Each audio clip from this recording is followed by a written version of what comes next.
Shalom. Amin. Satu sukacita untuk berjumpa dengan Anda. Mari saya bawa Anda ke Ulangan pasal yang ke-20. Ulangan pasal yang ke-20.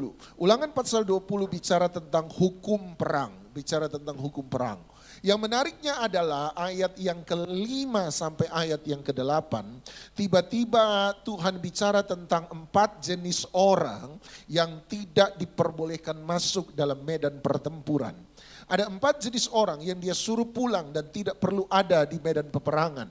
Siapa 4 jenis orang itu? Ayat yang ke-5, yang pertama adalah mereka yang membangun rumah tetapi belum sempat menyelesaikannya. Sehingga mereka belum bisa menempati rumah itu. Mereka disuruh pulang dan tidak perlu ada di medan peperangan. Orang kedua ayat yang ke-6, mereka yang punya kebun anggur tetapi belum menghasilkan. Mereka pun disuruh pulang dan tidak perlu ada dalam medan pertempuran. Nomor 3, mereka ayat yang ke-7, mereka yang bertunangan dengan seorang perempuan dan belum menikahinya. Mereka pun disuruh pulang dan tidak perlu ada di medan pertempuran. Saya percaya hari itu banyak yang dilamar, pasti, supaya gak perlu masuk medan peperangan. Nomor 4, ayat yang ke-8 yaitu mereka yang takut dan lemah hati. Mereka disuruh pulang dan tidak perlu ada di medan pertempuran. Sekali lagi, 4 jenis orang yang tidak perlu ada di medan pertempuran. Nomor 1, mereka yang membangun rumah tetapi belum menyelesaikannya. Nomor 2, mereka yang punya kebun anggur tetapi belum menghasilkan. Nomor 3, mereka yang bertunangan tetapi belum menikahinya. Nomor 4, mereka yang takut dan lemah hati. Dari 4 jenis orang yang disuruh pulang oleh Tuhan, yang paling gampang dimengerti, yang paling masuk di akal kenapa Tuhan suruh pulang, menurut saya adalah orang keempat yang takut dan lemah hati. Kenapa? Sebab bagi saya sederhana, ketakutan membuat kita kalah sebelum berperang. Orang yang takut adalah orang yang kalah bahkan sebelum bertindak. Oleh sebab itu kita harus jadi orang-orang yang berani. Kalau Anda hidup dalam ketakutan dan kekhawatiran, saya tahu Pak Gembala Anda selalu mengingatkan kita supaya kita mau percaya dan beriman pada Tuhan. Sebab kalau Anda takut, Anda khawatir, Anda sudah kalah sebelum berperang. Ketakutan membuat kita tahu hasil akhir sebelum kita bertanding, kita pasti kalah. Makanya Tuhan menyuruh orang-orang yang penakut dan yang khawatir, lemah hati supaya mereka pulang. Mereka harus pulang. Oleh sebab itu apapun yang terjadi, mari minggu yang pertama ini memasuki bulan-bulan yang baru ke depan, mari tetap percaya, tetap beriman, tetap semangat. Sebab kita tahu bahwa kita punya Tuhan yang besar. Sama-sama bilang semangat. Belum sampai surga. Sama-sama bilang semangat. Masih di awan, belum surga. Sekali-kali yang kerasa katakan sama-sama semangat. Haleluya. Nah, bilang sama orang di sebelah semangat. Haleluya. Amin, amin. Tetap percaya kita punya Tuhan yang besar. Amin, amin, amin. Anda lihat ayat 8. Mari lihat ayat 8. Kenapa Tuhan menyuruh penakut dan lemah hati untuk pulang? Lihat ayat 8. Lihat mulai dari kata supaya. Perhatikan dari kata supaya. Dia bilang begini, supaya hati saudara-saudaranya jangan tawar seperti hatinya. Berarti ketakutan selalu menular. Ketakutan selalu menular. Bilang sama sebelah, bukan cuma COVID menular, ketakutan juga menular. Amin, amin, amin, amin. Ketakutan, Anda boleh berani hari ini, tetapi tidak menjamin besok Anda akan tetap berani. Sebab kalau Anda mendengar orang bilang, hati-hati 2023 susah, Anda mungkin masih kuat. Tetapi besoknya Anda ketemu orang lain berkata, betul sis, betul bro, 2023 susah, Anda mungkin masih kuat. Tapi 10 hari berturut-turut 10 orang yang berbeda-beda bilang susah. Kemungkinan besar hari ke-11 Anda akan berkata hidup itu susah. Sebab ketakutan menular. Oleh sebab itu perhatikan dengan siapa kita bergaul dan perhatikan apa yang Anda dengar, apa yang Anda masukkan dalam hidup Anda. Sebab kalau Anda salah memasukkan informasi, maka Anda hidup dalam keadaan yang susah, keadaan yang sulit. Ketakutan selalu menular. Itu sebabnya ketika Tuhan berurusan dengan Yosua pasal 1, ketika dimulai sebuah era yang baru. Era Musa sudah berakhir sebab matinya Musa dan dimulailah era Yosua. Hal pertama yang Tuhan katakan pada Yosua sampai 3 kali. Ada yang masih ingat 3 kali Tuhan berkata apa? Kuatkan dan teguhkanlah hatimu. Kuatkan dan teguhkanlah hatimu. Kuatkan dan teguhkanlah hatimu. Kenapa sampai 3 kali berturut-turut dia harus mengingatkan Yosua, kuatkan dan teguhkanlah hatimu? Sederhana, sebab kita mudah terpengaruh oleh apa yang orang katakan. Oleh sebab itu kita harus terus-terus menguatkan hati kita. Sebab kalau di permulaan salah, maka kemungkinan besar sampai akhir Anda akan salah. Sebab ketakutan sekali lagi membuat kita kalah sebelum berperang. Oleh sebab itu kita harus bangkit kembali. Dalam kisah Gideon sama. Tuhan menyuruh Gideon meniup sangkakala, maju perang melawan orang Amalek. Dan Gideon meniup sangkakala 32.000 orang. Laki-laki siap berperang di bawah bendera panji-panji Gideon. Tetapi sebelum mereka maju berperang, Tuhan mengingatkan Gideon, Ulangan 20. Gideon ingat hukum perang, suruh mereka yang takut untuk pulang. Dan Gideon berkata, yang takut pulang. Dari 32.000 orang yang siap berperang, 22.000 orang pulang, tersisa 10.000. Artinya dalam hidup ini penakut selalu lebih banyak daripada pemberani. Ya, penakut dalam hidup ini selalu lebih banyak daripada pemberani. Saya berharap di sini semua pemberani. Yang di sana saja. Tapi di sana banyak penakutnya. Pemberani adalah orang pilihan. Orang yang berani adalah orang pilihan. Sebab mereka sudah difilter. Sebab orang yang berani adalah orang yang sudah lebih dulu mengalahkan ketakutan dalam hidupnya. Pemberani bukan orang yang tidak punya ketakutan. Pemberani adalah orang yang sudah lebih dulu mengalahkan ketakutan dalam kehidupannya. Jadilah orang-orang pilihan. Sebab orang-orang pilihan adalah orang-orang yang berani. Anda mungkin orang biasa, Anda mungkin orang sederhana, Anda mungkin tidak punya banyak, Anda mungkin bukan konglomerat super, Anda mungkin banyak keterbatasan fisik, Anda mungkin punya banyak persoalan, tapi jadilah orang yang berani. Sebab orang yang berani adalah orang yang berhasil mengalahkan dirinya sendiri. Sebab musuh terbesar seseorang selalu bukanlah orang lain. Musuh terbesar seseorang selalu adalah dirinya sendiri. Nah, bagaimana dengan 3 yang pertama? Yang keempat gampang untuk saya jelaskan. Anda sudah dengar, ketakutan itu sangat berbahaya. Tapi bagaimana dengan 3 yang pertama? Kenapa Tuhan menyuruh 3 orang pertama untuk pulang? Kenapa yang membangun rumah belum menyelesaikan, Tuhan berkata pulang. Kenapa mereka yang punya kebun anggur belum menghasilkan, Tuhan bilang pulang. Kenapa mereka yang bertunangan dengan seorang perempuan belum menikahinya, Tuhan bilang pulang.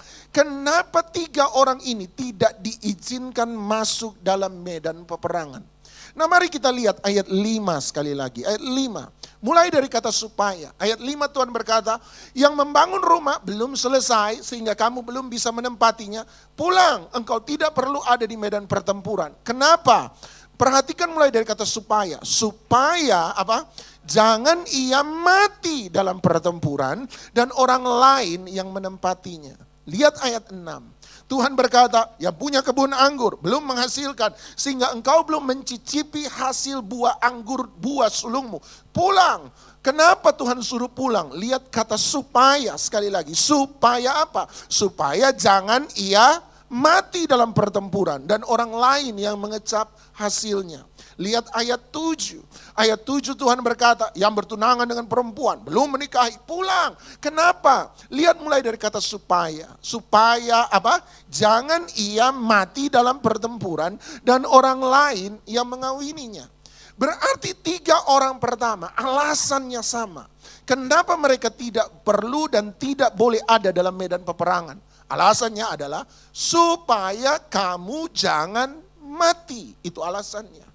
Kenapa Tuhan berkata jangan dulu mati sebelum kamu menyelesaikan 3 hal ini? Dengan kata lain, jangan-jangan inikah tujuan mengapa Tuhan menciptakan seseorang? Sehingga Tuhan berkata, kalau kamu belum membuat 3 hal ini, kamu belum menyelesaikan 3 hal ini, jangan dulu mati.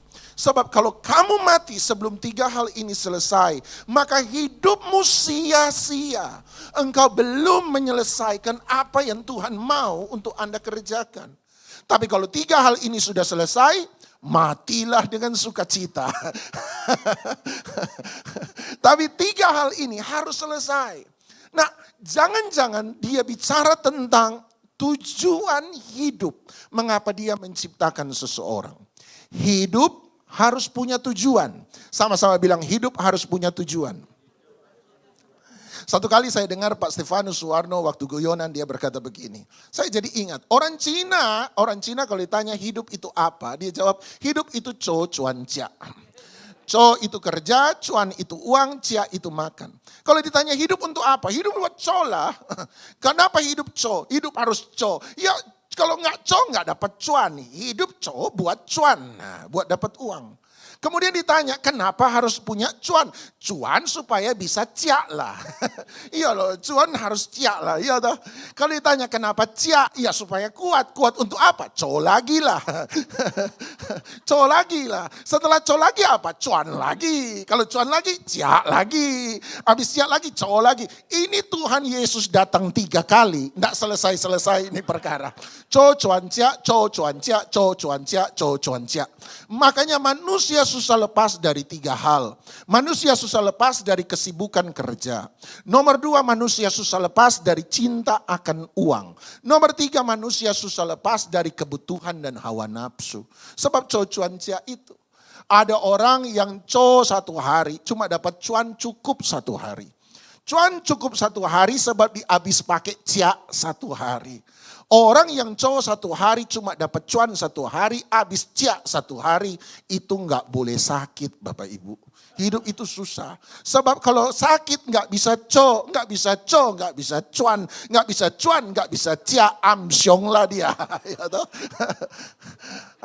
Tapi yang paling jahat ada orang tidak mau tapi mau cuan. Itu susah. Nggak mau mau cuan. Gimana caranya nggak tapi dapat cuan? Ciak orang lah dia. Ya toh? Ciak orang nipu orang. Kalau dia udah ciak orang muncul C keempat. Apa C keempat? Cao. Dia cao. Bilang sama sebelah, hidup jangan cuan ciak. Bilang sama sebelah, apalagi yang cao, jangan sampai, bikin malu gereja itu. Bikin malu Yesus itu. Hidup harus punya tujuan. Sama-sama bilang hidup harus punya tujuan. Nah, apa tujuan hidup? Mari mulai dengan nomor 1. Saya percaya nomor 1 mungkin tidak cukup sampai ini aja. Sore semoga bisa lanjut yang nomor 2. Nomor 1, apa itu tujuan hidup? Bangun rumah sampai selesai. Artinya apa? Hidup kalau belum punya rumah sendiri, maka hidup itu tidak berarti. No, bukan itu maksud saya. Kalau begitu, tujuan hidup bangun rumah sampai selesai apa? Kerja harus properti? Enggak juga, bukan begitu. Dalam Alkitab membangun rumah itu sama dan identik dengan membangun hidup seseorang. 1 Korintus pasal 3 ayat 16, ayat terkenal. 1 Korintus 3 ayat 16, 1 Korintus 6 ayat 19, 2 Korintus 6 ayat 16 sama semua bunyinya, ditulis oleh satu orang yang sama. 1 Korintus 3:16 kita baca sama-sama, 1, 2, 3. Tidak tahukah kamu bahwa kamu adalah bait Allah dan bahwa roh Allah diam di dalam kamu. Dia berkata, Paulus berkata, tidakkah kamu tahu bahwa kamu adalah baitnya Allah? Apa itu bait? Bait artinya rumah. Kamu adalah bait rumah. Bahkan Ulangan 20 ayat 5 yang berkata, kalau kamu membangun rumah belum selesai, jangan pergi ke medan pertempuran. Kata rumah di sana, Ulangan 20 ayat 5, bahasa aslinya adalah bait. Bait, jadi membangun rumah sampai selesai. Bicara tentang membangun kehidupan kita sampai selesai. Artinya sampai menjadi dewasa. Hidup ini harus dewasa. Hidup harus dewasa dalam berpikir. Hidup harus dewasa dalam bertindak. Hidup harus dewasa dalam berkata-kata. Hidup harus dewasa dalam memperlakukan orang. Dewasa dalam iman. Dewasa dalam pengharapan. Dewasa dalam kekudusan. Dewasa dalam kesabaran. Dewasa dalam kemurahan hati. Dewasa dalam pengendalian diri. Hidup harus jadi dewasa. Beberapa tahun yang lalu ada iklan rokok yang terkenal, saya percaya Anda masih ingat, yang berkata, jadi tua itu pasti, menjadi dewasa itu pilihan. Artinya menjadi tua tidak sama dengan menjadi dewasa. Menjadi dewasa bukan berarti menjadi tua. Orang boleh tua, bapak-bapak, Anda boleh berumur panjang banyak, boleh kumisan, mohon maaf, bangkotan. Tapi kelakuan masih bisa tetap kayak anak kecil. Sebab menjadi tua tidak sama dengan menjadi dewasa. Yang Tuhan mau kita bukan menjadi tua, yang Tuhan mau kita menjadi dewasa. Yesus memperagakan bagaimana kehidupan dewasa bertumbuh menjadi besar dalam hikmat. Bahkan dalam usia 12 tahun dia bisa bertanya jawab dengan ahli-ahli Farisi, ahli-ahli kitab. Dia menjadi dewasa. Dalam Matius pasal 5 ayat 48, Tuhan Yesus berkata, sempurnalah kamu sama seperti Bapamu di sorga adalah sempurna adanya. Matius 5:48 dia berkata sempurnalah kamu. Nah, satu kali saya dengar teman saya berkhotbah begini. Manusia tidak ada yang sempurna. Hanya Tuhan yang sempurna. Dan waktu dia selesai khotbah dalam perbincangan ringan dengan dia santai-santai. Saya bilang, tadi kamu khotbah bilang manusia tidak ada yang sempurna. Hanya Tuhan yang sempurna. Dia berkata, iya kan Doni? Gak ada manusia yang sempurna. Cuma Tuhan yang sempurna. Oh ya? Pertanyaan saya sederhana. Ini hanya sekedar bertanya. Bagaimana dengan Matius 5 ayat 48? Ketika Tuhan Yesus berkata, sempurnalah kamu sama seperti Bapamu di surga adalah sempurna. Kalau kita manusia tidak bisa sempurna, pertanyaan saya sederhana. Kenapa Tuhan Yesus menyuruh kita sempurna? Kalau saya tidak bisa sempurna, kenapa dia menyuruh saya sempurna? Nomor satu, jangan-jangan dia berbohong pada kita. Dia menyuruh kita mengejar sebuah tujuan yang kosong yang dia tahu tidak akan pernah bisa kita capai. Dia memberi PHP kepada kita. Tetapi saya tidak percaya Tuhan demikian. Alasan kedua buat saya adalah ini yang saya setuju. Jangan-jangan definisi kesempurnaan yang Yesus maksudkan berbeda dengan apa yang seringkali kita pikirkan. Kata sempurna di sana seringkali bagi kita diterjemahkan tak bercacat celah. Seseorang sempurna berarti seseorang tak bercacat celah. Buat saya itu benar, tetapi bukan untuk kita. Kebenaran itu untuk dia. Dia sempurna tak bercacat celah. Betul, hanya Tuhan yang sempurna tak bercacat celah. Sebab arti Tuhan sempurna tak bercacat celah ada 3. 1, Tuhan sempurna tak bercacat celah sebab Tuhan tidak pernah salah. Sama-sama bilang Tuhan tidak pernah salah. Artinya rencana Tuhan dalam hidup saya tidak pernah salah. Anda boleh lahir dari keluarga yang miskin yang Anda tidak suka, dari orang tua yang Anda tidak mau. Bahkan boleh Anda lahir dari keluarga yang orang tuamu tidak menghendaki engkau. Coba digugurkan tetapi Anda tidak menjadi gugur.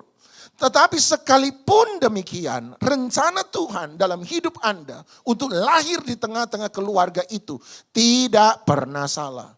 Daud berkata, sekalipun ayahku dan ibuku menolak aku. Berarti dia tahu dia lahir dari orang tua yang tidak menghendaki dia. Tetapi pertanyaan saya, apakah rencana Tuhan bagi Daud lahir dari keturunan Isai adalah sesuatu yang salah? Jawaban saya tidak, sebab rencana Tuhan dalam hidup seseorang tidak pernah salah. Anda boleh lahir dengan keadaan tubuh yang cacat fisik, dengan segala kekurangan tubuh jasmani. Tetapi sekalipun demikian, rencana Tuhan dalam hidupmu tetap tidak pernah salah. Teman saya tidak punya tangan, satu kali guyonan dengan saya bilang pada saya begini, Doni, waktu Tuhan ciptakan saya, Tuhan rodok ngantuk. Lupa kasih tangan sama saya. Tapi saya berkata, tetapi apapun yang terjadi, rencananya tidak pernah salah. Anda boleh lahir dari keluarga korban pemerkosaan. Empati saya sebesar-besarnya sebab saya tahu apa pergumulan seseorang ketika dia mengetahui bahwa bapaknya adalah seorang pemerkosa. Dia lahir dari seorang pria yang tidak dikehendaki oleh sang ibu. Wah, berat sekali. Tetapi sekalipun demikian, saya tetap akan berani berkata, rencana Tuhan dalam hidupmu tidak pernah salah. Sebab manusia lahir bukan karena keinginan manusia lain. Yohanes pasal 1, manusia lahir karena kehendak dan keinginan Bapa dalam hidup kita. Rencana Tuhan tidak pernah salah. Nomor 2, Tuhan sempurna tak bercacat celah sebab Tuhan bukan hanya tidak pernah salah, tapi nomor 2, Tuhan tidak pernah gagal. Sama-sama bilang, Tuhan tidak pernah gagal. Kuasanya tidak pernah gagal. Alkitab berkata Tuhan yang memulai, Dia yang akan menyelesaikan. Kalau Dia yang memulai, Dia pasti akan menyelesaikannya sampai selesai. Dia pasti akan bekerja. Kalau Anda merasa Tuhan gagal, kemungkinan nomor 1, bukan Tuhan yang gagal, tapi kitalah yang gagal untuk mentaati Dia. Nomor 2 menurut saya, kalau Anda merasa Tuhan itu gagal, jangan-jangan belum selesai. Sebab saya percaya pada akhirnya kebajikan-kebajikan Tuhan akan nyata dalam hidup Anda dan saya. Amin. Nah, Tuhan tidak pernah gagal. Bukan hanya kuasanya tidak pernah gagal. Tetapi saya percaya firman-Nya tidak pernah gagal. Sebab Dia berkata Tuhan ketika berfirman, setiap firman yang keluar dari mulutku tidak akan pernah kembali dengan sia-sia. Dia akan menyelesaikan segala sesuatu yang kuperintahkan kepadanya. Tuhan yang berfirman, Dia pasti akan mengenapi. Tuhan yang berjanji, Dia pasti akan menepatinya. Percayalah bahwa firman-Nya tidak pernah gagal. Bukan hanya firman-Nya yang tidak pernah gagal. Bukan hanya kuasanya tidak pernah gagal. Kasih-Nya tidak pernah gagal. Kebajikannya tidak pernah gagal. 1 Korintus 13, love never fails. Kasih tidak pernah gagal. Kasih-Nya kepada Anda dan saya, kebaikan-kebaikannya dalam hidup kita tidak akan pernah gagal. Sungguh benar Yosua ditulis pada bagian terakhir, segala sesuatu yang dijanjikan Tuhan kepada bangsa Israel yang baik, tidak ada yang tidak dipenuhi, semuanya terpenuhi. Amin, amin, amin. Yang ketiga, kenapa Tuhan sempurna? Sempurna tak bercacat celah. 1, Dia tidak pernah salah. 2, Dia tidak pernah gagal. Nomor 3, Tuhan tidak pernah berbuat dosa. Sama-sama bilang, Tuhan tidak berdosa. Alkitab berkata Dia bukan manusia sehingga Dia berdusta. Kenapa Tuhan gak bisa berdusta? Kenapa Tuhan gak bisa bohong? Lebih pintar kita kan? Tapi Tuhan tidak pernah berdusta. Kenapa? Sebab Tuhan bukan pelaku kejahatan. Tuhan bukan sumber dosa. Tuhan pelaku kebenaran sebab Dia sumber dari segala yang baik. Tuhan tidak berbuat dosa. Paulus berkata, sekalipun kita tidak setia, Tuhan tetap setia. Kenapa Tuhan tidak bisa balas tidak setia dengan tidak setia? Kenapa Tuhan tidak balas selingkuh dengan selingkuh, PHP dengan PHP, bohong dengan bohong, kejahatan dengan kejahatan? Kenapa? Kalau manusia buat jahat, kenapa Tuhan tidak membalas kejahatan dengan kejahatan? Jawabannya sederhana, sebab Tuhan tidak berbuat dosa. Tuhan bukan pelaku dosa, Tuhan bukan sumber kejahatan, bukan. Tuhan pelaku kebenaran, Dia sumber segala kebajikan. Jadi Bapak Ibu, jangan repot-repot doa model begini. Tuhan tetangga sebelah kurang ngajar, bunuhlah dia Tuhan, bakarlah rumahnya. Jangan, itu doa yang Tuhan tidak akan pernah jawab. Kenapa? Sebab Dia bukan pelaku kejahatan, Dia bukan sumber dari segala dosa. Kalau Anda mau ditilang polisi, Anda lupa mungkin lakukan sesuatu, jangan doa, Tuhan butakan matanya, jangan. Itu tidak akan pernah dijawab oleh Tuhan sebab Tuhan bukan pelaku kejahatan, bukan sumber dari segala dosa. Suami saya kurang ajar, ambillah nyawanya ya Tuhan. Jangan Bapak Ibu, sebab itu doa yang Tuhan tidak akan pernah jawab. Dia bukan pelaku kejahatan, dia bukan sumber segala dosa. Sebaliknya, apabila ada orang bersalah, doakan Tuhan ampuni dia, berkati dia supaya dia bisa mengenal Engkau sungguh-sungguh. Itulah doa yang Tuhan mau jawab. Sebab dia adalah pelaku kebenaran, dia berbuat sumber dari segala kebajikan. Kalau kemudian Anda temukan sesuatu yang baik, doakan. Doakan yang baik dalam hidup seseorang. Tuhan sembuhkan dia, Tuhan berkati dia. Itu doa yang dia mau jawab. Sebab dia pelaku kebenaran, dia sumber dari segala kebajikan. Jadi sekali lagi, ada 3 hal yang membuat Tuhan sempurna tak bercacat celah. 1, dia tidak pernah salah. 2, dia tidak pernah gagal. Nomor 3, dia tidak berbuat dosa. Kalau ini diukurkan kepada kita, nggak ada yang sempurna. Sebab Tuhan tidak pernah salah, tapi saya sudah banyak salah. Dan kemungkinan besar ke depan saya masih akan berbuat kesalahan. Berarti saya tidak bisa sempurna. Tuhan tidak pernah gagal. Saya sudah banyak gagal dan saya masih akan melakukan banyak kegagalan. Kemungkinan besar di depan. Berarti saya tidak mungkin sempurna tak bercacat celah. Tuhan tidak berbuat dosa. Saya sudah jatuh dalam dosa. Saya banyak berbuat dosa di masa yang lalu. Dan kemungkinan besar kalau saya tidak hidup dalam kekudusan dan kebenaran, saya masih akan jatuh dalam dosa.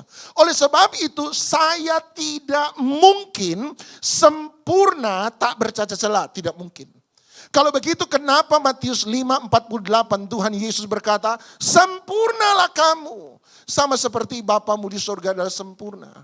Bahasa asli kata sempurna di sana berasal dari kata telos yang berarti dewasalah kamu. Dewasalah kamu sama seperti Bapamu di sorga dewasa adanya. Jadi dia tidak menyuruh kita sempurna tak bercacat celah. Dia tahu segala cacat celah dan kelemahan kita. Tapi dia menyuruh kita menjadi dewasa. Dewasalah artinya berpikir seperti Bapa berpikir. Bertindak seperti Bapa bertindak. Merasa seperti Bapa merasa. Kalau Bapa di sorgamu maha kudus, saya mungkin tidak maha, tapi hidup saya harus tetap kudus. Bapa di sorga mungkin maha setia, saya mungkin tidak maha, tapi kelakuan saya harus kelakuan yang setia. Bapa di sorga maha jujur, saya mungkin tidak maha, tapi perkataan saya jujur. Bapa di sorga maha benar, saya mungkin tidak maha, tapi hidupku harus ada dalam kebenarannya Dia. Itulah yang dimaksud dengan dewasa di sana. Oleh sebab itu Anda lihat Matius pasal 7 ayat 24. Karena dari tadi semua sudah bilang amin, ini yang terakhir. Haleluya. Matius 7 ayat 24 dan semua jemaat dalam hati berkata haleluya. Matius 7:24. Sekali lagi Tuhan Yesus bicara tentang membangun hidup rohani seperti membangun rumah. Lihat Matius 7:24, setiap orang yang mendengarkan perkataanku ini dan melakukannya, dia sama dengan orang yang bijaksana yang mendirikan rumahnya di atas batu. Dia berkata orang yang membangun rumahnya di atas batu kebenaran, maka dia dewasa, dia sempurna. Tapi bahasa Yesus hari itu bijaksana. Tolong perhatikan, Tuhan Yesus tidak berkata dia orang pintar, tapi Yesus berkata dia orang bijaksana. Sebab kepintaran berhubungan dengan pengetahuan, tetapi kebijaksanaan berhubungan dengan kebenaran. Orang yang pintar adalah orang yang melakukan apa yang dia tahu, tetapi orang yang bijaksana melakukan apa yang dia percaya sebagai sebuah kebenaran. Jadilah orang pintar, tetapi terutama jadilah orang yang bijaksana. Dia berkata orang yang bijaksana adalah orang yang sempurna berarti. Orang yang bijaksana adalah orang yang dewasa membangun rumah. Bagaimana caranya saya bisa menjadi bijaksana, Pak?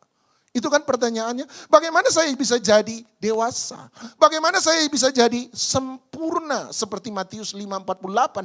Gampang, lihat Matius 7:24 sekali lagi. Tidak perlu pendeta pintar untuk menerjemahkannya bagi Anda, sudah jelas-jelas. Inilah cara dewasa, inilah cara bijaksana, inilah cara sempurna. Setiap orang yang mendengar perkataanku dan dengar, lakukan. Dengar, lakukan. Dengar, lakukan. Dengar, lakukan.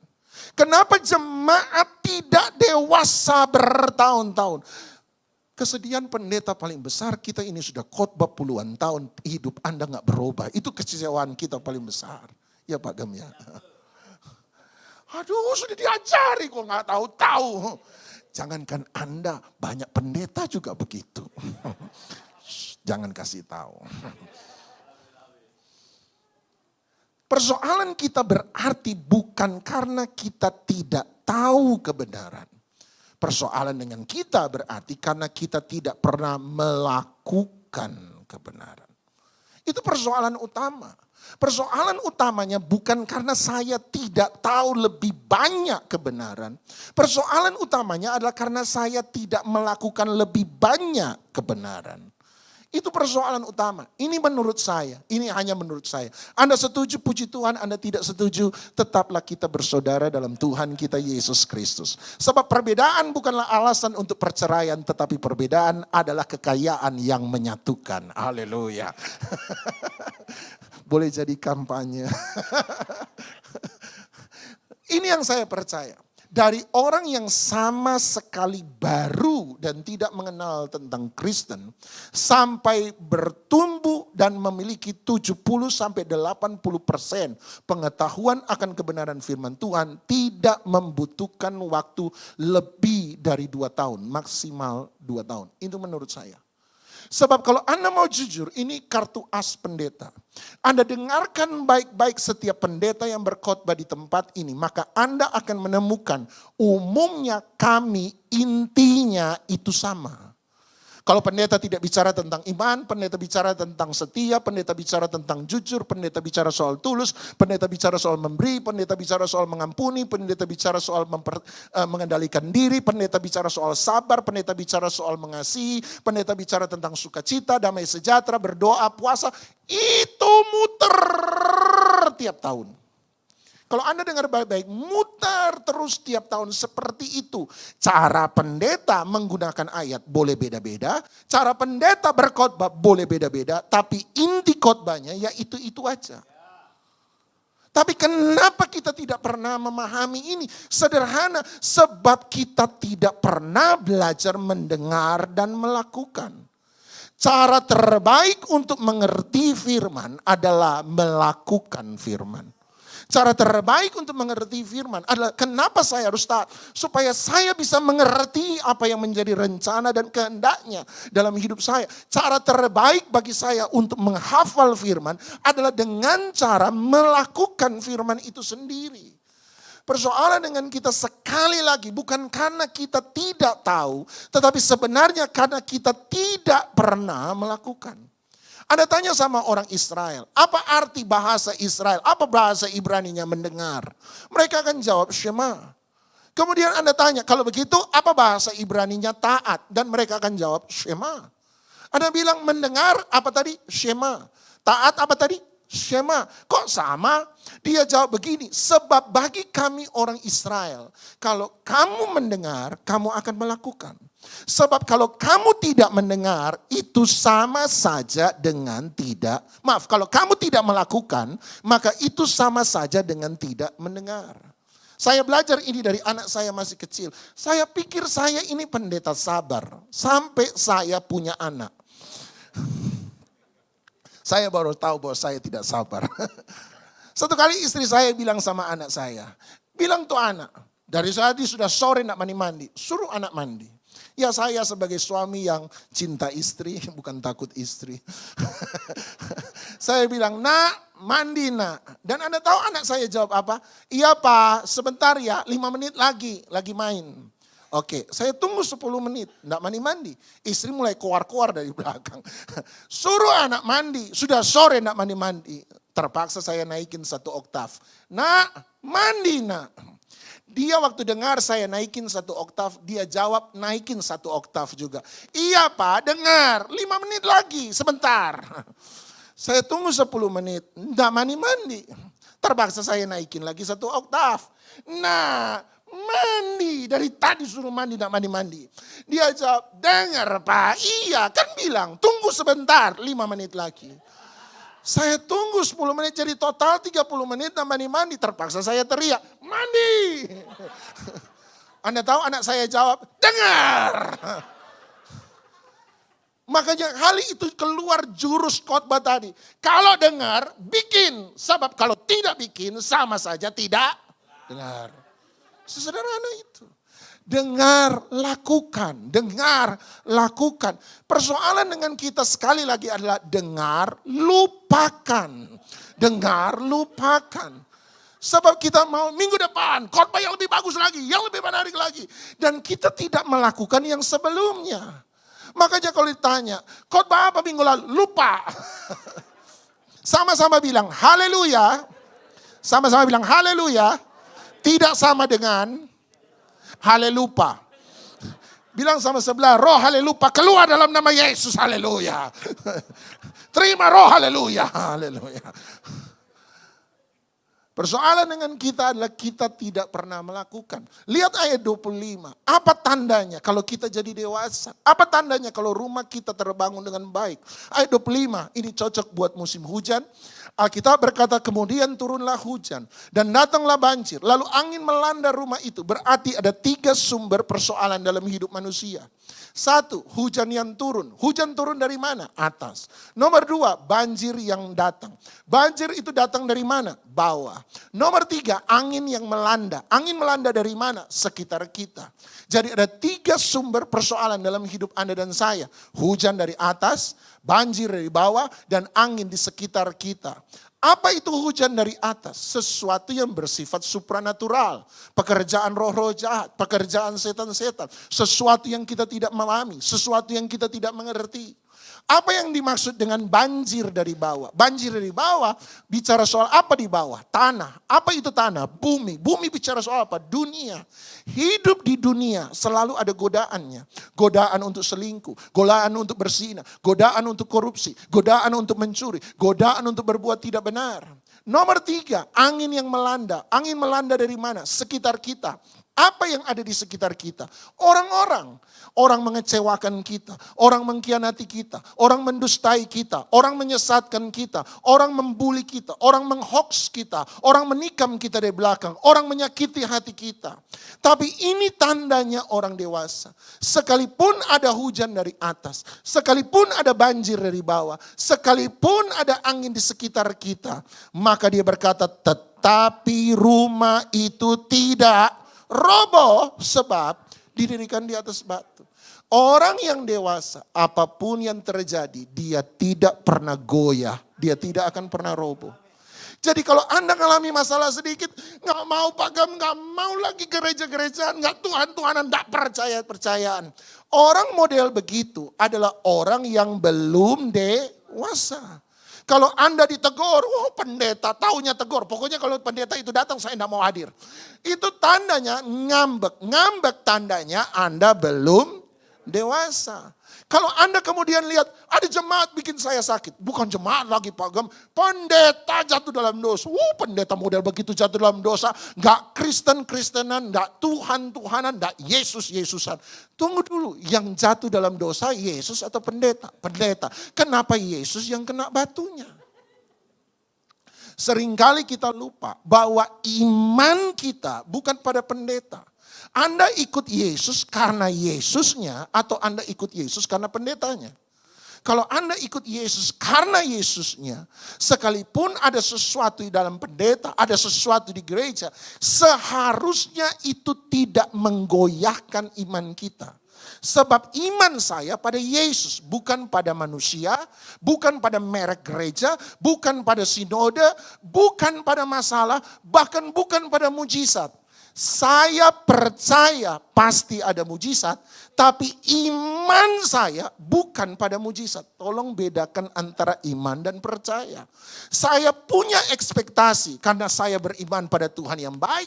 Tuhan akan menolong saya, Tuhan akan menjaga saya, Tuhan akan melindungi saya, Tuhan akan memberkati saya, Tuhan akan memelihara saya. Tapi itu ekspektasi fantasi saya, pengharapan saya, itu percayanya saya, tapi itu bukan iman saya. Iman saya bukan pada mujizat. Kalau iman pada mujizat, iman artinya setia, sama-sama bilang setia. Kalau iman artinya setia dan iman saya taruh pada mujizat, mujizat ada, saya ada, mujizat tidak ada, saya hilang. Pertolongan Tuhan ada, saya ada. Pertolongan Tuhan tidak ada, saya hilang. Itu yang terjadi hari ini. Sebab kita meletakkan iman kita pada mujizat. Saya percaya, saya Pantekosta karismatik. Jadi saya percaya pada mujizat. Tapi iman saya tetap bukan pada mujizat. Iman saya tetap pada Yesus. Sekali Yesus, tetap Yesus. Makanya hanya orang dewasa yang bisa bilang sekali Yesus, selamanya tetap Yesus. Waktu diberkati, puji Tuhan. Belum diberkati, tetap puji Tuhan. Waktu ditolong Tuhan, bersyukurlah. Waktu belum menerima pertolongan Tuhan, bersabarlah. Apapun yang terjadi, tetap beriman. Bukankah hidup itu nikmat? Waktu punya baik, bersyukur. Waktu tidak dalam keadaan baik, bersabar. Apapun yang terjadi, tetap beriman. Sama-sama bilang bersyukur, bersabar, beriman. Bersyukur, bersabar, beriman. Hidup paling nikmat di seluruh dunia. Bersyukur, bersabar, beriman. Apapun yang terjadi, Yesus tetap Yesus. Karena semua tepuk tangan, mari kita bangkit berdiri. Khotbah saya selesai.